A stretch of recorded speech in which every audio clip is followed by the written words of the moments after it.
तो hello everyone, मेरा नाम है कार्तिक और मैं सिलेक्ट हुआ एसएससी एमटीएस के थ्रू सीजीएसटी हवलदार की पोस्ट पे मुंबई जोन में। और जब मैं अपनी तैयारी कर रहा था तो मैंने इतनी गाइड वीडियोस देखी थी। हर गाइड वीडियो में कोई आता था, कहता था हिस्ट्री पढ़ लो, पॉलिटी पढ़ लो, इको पढ़ लो, हो जाएगा सिलेक्शन। अरे भाई, इतना ही पढ़ना होता तो यूट्यूब पे गाइड वीडियो थोड़ी देख रहा था। इस वीडियो में आपको बताने वाला हूँ सब्जेक्ट वाइज टॉपिक जो आपको करके जाने हैं, जिसके थ्रू आप एसएससी एमटीएस पहले ही अटेम्प्ट में क्लियर कर पाएंगे। और भी बहुत कुछ है वीडियो में। तो वेलकम टू माई चैनल स्माकम रुद्रम। चलिए वीडियो को शुरू करते हैं। तो गाइज आ चुके हैं हम अपने फ्लो चार्ट के ऊपर। तो इस वीडियो में हम क्या क्या कवर करने वाले हैं: exam pattern, session 1, session 2 and physical examination. साथ ही साथ इस वीडियो में आपको बताने वाला हूँ क्या कट ऑफ रहने वाली है, मिस्टेक्स क्या अवॉइड करनी है और आपको कितने मंथ्स चाहिए प्रिपरेशन के लिए। ठीक है, एग्ज़ाम पैटर्न की बात कर लेते हैं। 2 सेशंस में एग्ज़ाम होने वाला है, जो कि आपके सेशन 1 जो कि क्वालिफाइंग है नेचर में, सेशन 2 जिसके बेसिस पे मेरिट बनने वाली है। सेशन 1 में आपकी आएगी मैथ, 20 क्वेश्चन आएंगे, 3 marks each, total number 60। Reasoning के आएंगे 20 question, 3 marks each, total number 60। इसमें से आपको 30% मार्क्स चाहिए क्वालिफाई करने के लिए, जो कि बनते हैं आपके 36, 120 में से। No negative marking for this session. ठीक है, सेशन 2 पे आ जाते हैं। सेशन 2 में आएंगे इंग्लिश के 25 question, 3 marks each, total 75 marks. GK GS के 25 question, 3 marks each, total 75 marks. Merit बनेगी आउट ऑफ 150। इस सेशन में आपका 1 मार्क्स नेगेटिव में रहेगा गलत आंसर्स के लिए। दोनों ही सेशन 45-45 मिनट के होने वाले हैं और एक सेशन का टाइम दूसरे सेशन में कैरी फॉरवर्ड नहीं होने वाला है। तो दोस्तों बात कर लेते हैं सेशन 1 की। 12 क्वेश्चन करने आपको ज़रूरी हैं सही। ठीक है, 12 क्वेश्चन सही होने आपके ज़रूरी ही ज़रूरी है। मैथ्स के अंदर जो इजी टॉपिक्स है, जिनको करके आप अपने 12 क्वेश्चन सिक्योर कर सकते हैं बिना किसी प्रिपरेशन के। अगर मान लीजिए आपके पास बहुत कम टाइम बचा है या मैथ आपको नहीं आती है, तो ये जो टॉपिक्स हैं आपको ये करने हैं बस। मैथ्स में आपको परसेंटेज आना चाहिए, जो कि थोड़ा इजी रहता है अगर आपके पास मैथ नहीं भी है। मैथ और रेशो को मिला के टोटल 1 से 2 क्वेश्चन आ जाते हैं। सिंप्लीफिकेशन में भी वही रहता है। डाटा इंटरप्रिटेशन में आपके ग्राफ वगैरह आते हैं, जिनको देखना आपको आना चाहिए। मेरे हिसाब से जो बच्चा तैयारी कर रहा है उतना कैपेबल होता है कि वो एक डाटा जो आपको उसके पास गिवन हो उसको इंटरप्रेट कर पाए। प्रॉफिट एंड लॉस के 2 क्वेश्चन आते ही आते हैं। अलजेब्रा का एक क्वेश्चन आएगा, बहुत बेसिक अलजेब्रिक आइडेंटिटी करके भी आप इस क्वेश्चन को कर पाएंगे। एक क्वेश्चन ज्योमेट्री का आएगा जो थोड़ा ट्रिकी हो सकता है, बट अगेन अगर आप सिर्फ एसएससी एमटीएस की तैयारी कर रहे हैं तो थोड़ा मुश्किल होगा, अदरवाइज तो आपके लिए बहुत ईजी रहेगा। एक क्वेश्चन आएगा एवरेज का। एवरेज मेरे हिसाब से हर बच्चा कर लेता है। आपको जो मेन फोकस रहने वाला है इस सेशन में वो रहने वाला है रीजनिंग का, क्योंकि अगर आपकी मैथ अच्छी नहीं है तो रीजनिंग करके आप अपने सेशन को क्लियर कर सकते हैं, क्योंकि रीजनिंग अकेली ही 60 मार्क्स की है। Blood relation, non verbal, water या मिरर इमेज, डायरेक्शन और एनालॉगी, ये क्वेश्चंस वो हैं जो आप बहुत इजीली कर सकते हैं, आपकी प्रिपरेशन रीजनिंग की ना भी हो। पर मैं सजेस्ट करूँगा रीजनिंग के आप मॉक लगा लीजिए, आप CHSL का रीजनिंग का मॉक लगा लीजिए, वो इनफ होगा। आप उसमें करके आप सारे क्वेश्चन भी अटेम्प्ट कर पाएंगे। प्रो टिप इस सेशन के लिए रहने वाली है, ये सारे क्वेश्चन जो आपको दिख जाए वो आप पहले कर लीजिए, पर हर क्वेश्चन पे तुक्का मार दीजिए। सॉल्व करिए चाहे ना करिए, तुक्के में कुछ भी लगा दीजिए, क्योंकि नेगेटिव मार्किंग नहीं है। सेशन 1 आपका बहुत आराम से क्लियर हो जाएगा। अब आ जाते हैं सेशन 2 के इंग्लिश पे। इंग्लिश को 3 पार्ट में डिवाइड करा जा सकता है: ग्रामर, वोकैब एंड रीडिंग। ये आपके टॉपिक वाइज क्वेश्चन हैं जो आते हैं। रीडिंग कॉम्प्रिहेंशन से 5 से 7 क्वेश्चन, क्लोज टेस्ट से 4 से 5, एरर से 3 से 4, सेंटेंस इंप्रूवमेंट 2 से 3, पैराजंबल 2 से 3, एंटोसाइनो 2 से 3, वन वर्ड 1 से 2, स्पेलिंग 1 से 2, ईडीएम 1 से 2। ठीक है दोस्तों, तो इसमें आपको क्या टारगेट करना है? रीडिंग कॉम्प्रिहेंशन आपको बुक रीडिंग करनी है या न्यूज़पेपर पढ़ना है रोज़ 20 मिनट। रीडिंग कॉम्प्रिहेंशन में आपका चाहे आपका पैराग्राफ हो या आपका जो भी आपका फिल इन द ब्लैंक्स हो, वो रीडिंग कॉम्प्रिहेंशन में आपका आ जाएगा।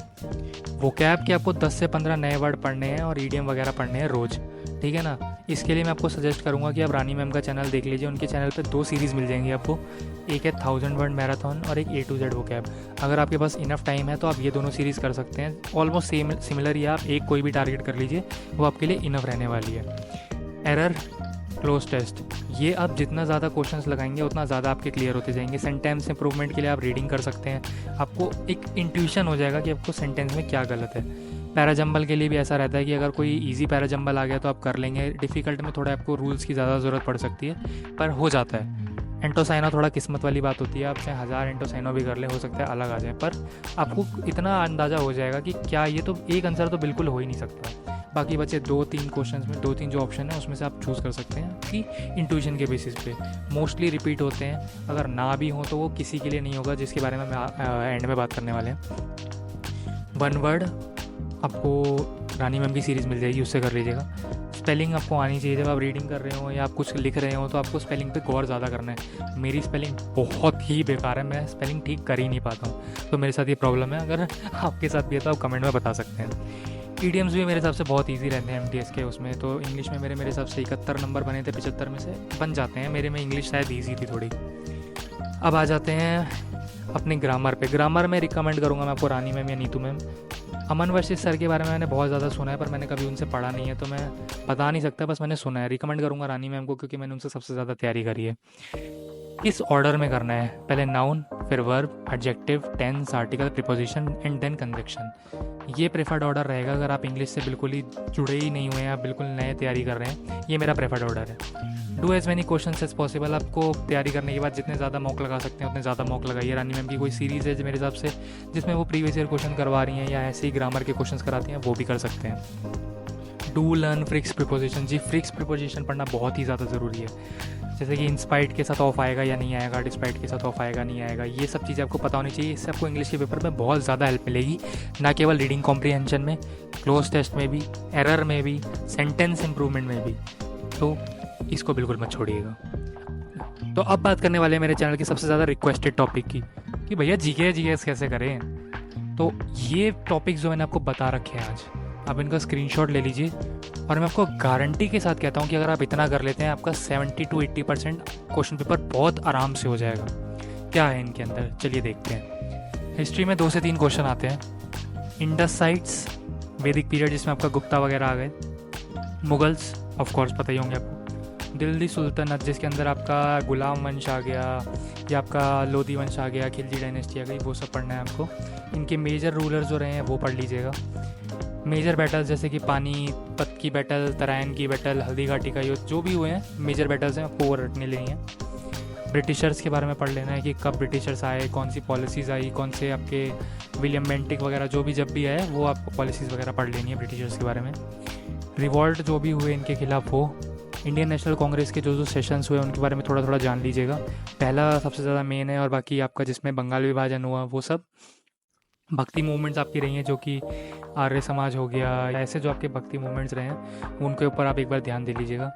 पार्टीज़ जो भी आपकी गदर पार्टी, नरम दल, गरम दल, ये सब रहा है, आप उनके ऊपर भी एक बार देख लीजिएगा। ये पार्टीज़ के क्वेश्चन भी आ जाते हैं। गांधीयन एरा में से गांधी जी ने जो भी अपने सत्याग्रह आंदोलन वगैरह करे उनके बारे में पढ़ लीजिएगा, इससे क्वेश्चन बनता है बहुत ज़्यादा। पॉलिटी पे आ जाते हैं। पॉलिटी से भी 2 से 3 क्वेश्चन आने वाले। पॉलिटी के जो ऊपर के मैंने आपको ये 5 चीज़ें लिखी हैं ना, वैसे तो सारी इंपॉर्टेंट है, पर ये ऊपर की जो ये वाली 4 चीज़ें हैं इनसे सबसे ज़्यादा क्वेश्चन बनते हैं। Fundamental right, fundamental duty, DPSP, ये आपको रटे होने चाहिए कौन सा वाला है।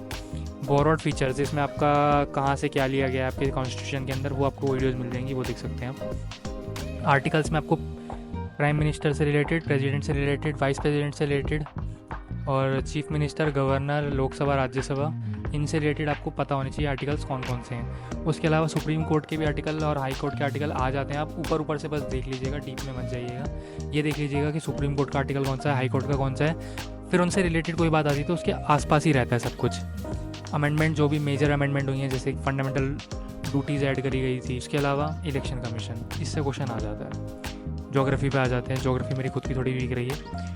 National park, wild life sanctuary, types of soils, topography जिसके अंदर आपका पहाड़ क्या होता है। एक मेरे में क्वेश्चन आया था कि नदी ऐसे घूम के अगर कट के लेक बना दें तो उस लेक को क्या कहते हैं, वो होता है टोपोग्राफी, आपको वो रट लेनी है।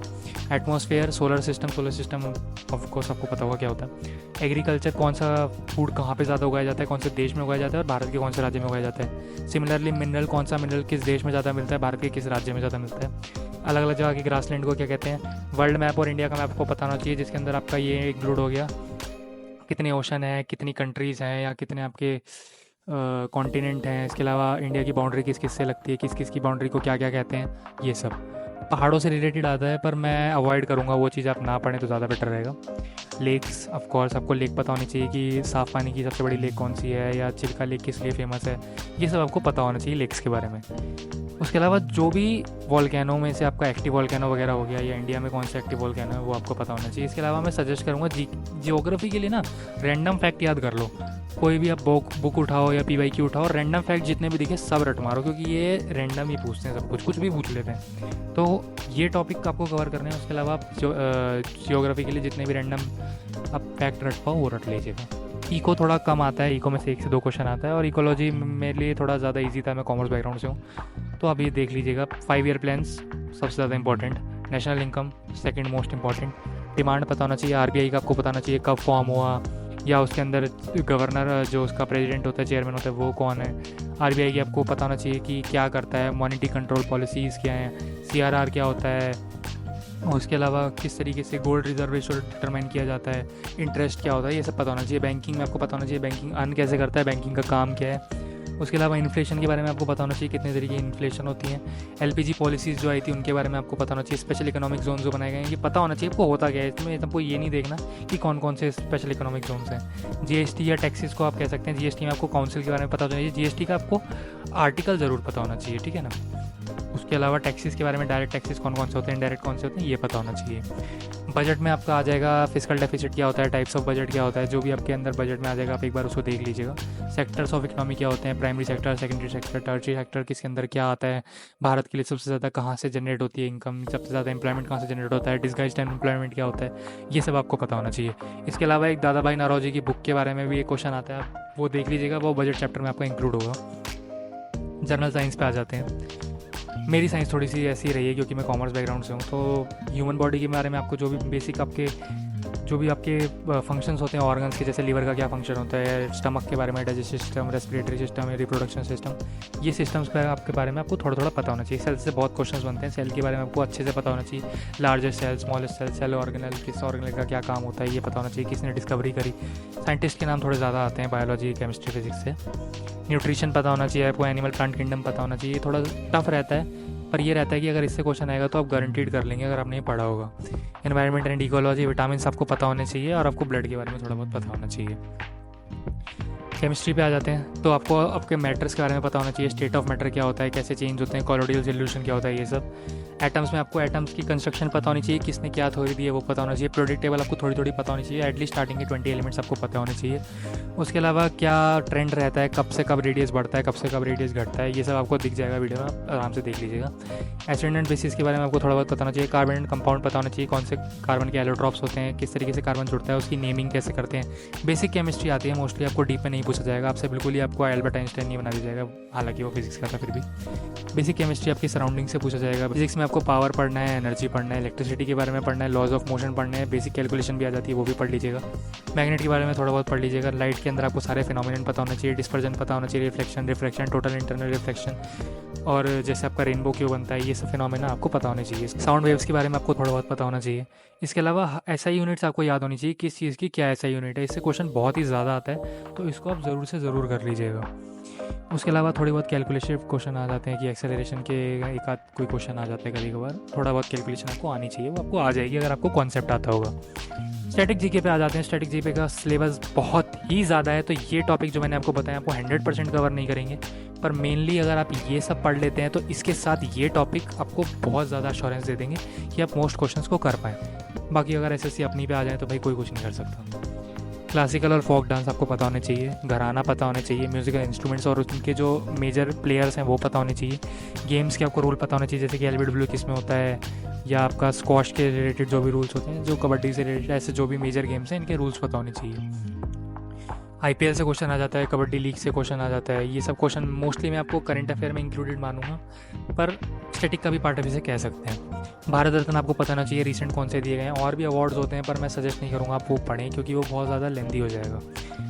सेंसस के बारे में आपको ज़रूर से ज़रूर रट लेना है। सेंसस में आपको मिनिमम पॉपुलेशन, मैक्सिमम पॉपुलेशन, साक्षरता दर, अर्बन पॉपुलेशन, रूरल पॉपुलेशन सब रट मारना है।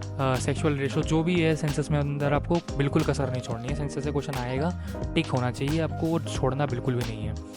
करंट अफेयर अगर आपके पास लास्ट का टाइम बचा है या आप एक आध साल से तैयारी नहीं कर रहे हैं, आपने करंट अफेयर नहीं पढ़े हैं, आपको यही एग्ज़ाम देना है, तो मैं करंट अफेयर छोड़ कहूँगा कि आप इस एग्ज़ाम के लिए मत जाइए, क्योंकि करंट अफेयर का कोई दीन ईमान नहीं है, कभी के भी आ जाते हैं, कुछ भी आ जाता है। फिर भी अगर आप पढ़ना चाहते हैं तो एप्लीकेशन रिलीज़ होने से पहले किसी भी आप एग्ज़ाम की जिसकी तैयारी कर रहे हैं उससे पहले के करंट अफेयर्स 2 साल तक आपको आने चाहिए। उसके अलावा स्पीडी की बुक देख सकते हैं आप, या कोई चैनल जो आपको डेली करंट अफेयर बताएं, उसका भी आप सहारा ले सकते हैं करंट अफेयर को करने के लिए।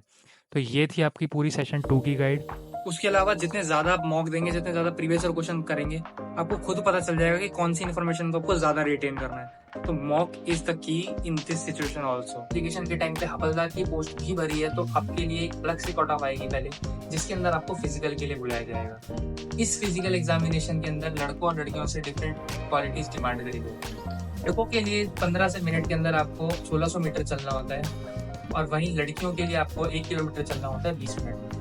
लड़कों की मिनिमम हाइट होती है 157.5 सेंटीमीटर, वहीं लड़कियों की मिनिमम हाइट होती है 152 सेंटीमीटर। लड़कों से चेस्ट का साइज डिमांड करा जाता है 75 सेंटीमीटर मिनिमम विदाउट एक्सपेंशन और 5 सेंटीमीटर का एक्सपेंशन। वहीं लड़कियों से डिमांड करा जाता है 14 किलो का वेट। लड़कियों के लिए 47 वेट मेरे हिसाब से ठीक ठाक है। अगर आप बहुत ही ज़्यादा माल नरिश नहीं है, आपकी हाइट ठीक है, तो आपका वेट निकल जाएगा।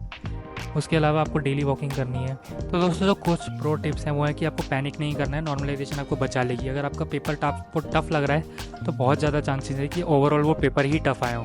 ऐसे में आपको नॉर्मलाइजेशन से बहुत हेल्प मिल जाएगी। जैसे मेरे खुद के 20 नंबर बढ़े थे। आपके पास बहुत टाइम होगा, आपको ज़्यादा परेशान नहीं होना है। पानी पी लीजिएगा, फ्रेशन अप हो जाइएगा, क्योंकि मेरे हिसाब से सेशंस के बीच में टाइम नहीं मिलता है। ठीक है, जो जनरल की कट ऑफ रहने वाली है वो 115 से 130 रहने वाली है। डिपेंड करेगा कि कितनी वैकेंसी आती है और पेपर का लेवल क्या रहता है। इसके अलावा 3 मंथ प्रिपरेशन इज़ इनफ।